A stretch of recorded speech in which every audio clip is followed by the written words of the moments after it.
দ্বিতীয় মেয়াদে নির্বাচিত হওয়ার পর প্রথম সরকারি সফরে সৌদি আরবে পৌঁছেছেন যুক্তরাষ্ট্রের প্রেসিডেন্ট ডোনাল্ড ট্রাম্প। ট্রাম্পকে বহনকারী এয়ারফোর্স ওয়ান যখন সৌদি আকাশসীমায় প্রবেশ করে, তখন যুদ্ধবিমান দিয়ে অভ্যর্থনা জানানো হয়।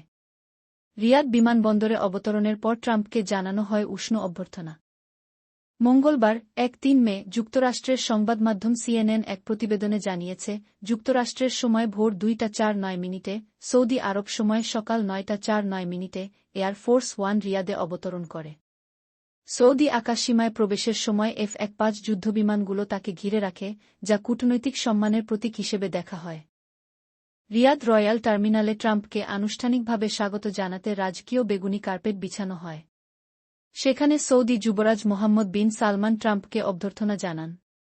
পরে টার্মিনালের ভেতরে একটি ঐতিহ্যবাহী কফি পান অনুষ্ঠানে অংশ নেন তারা।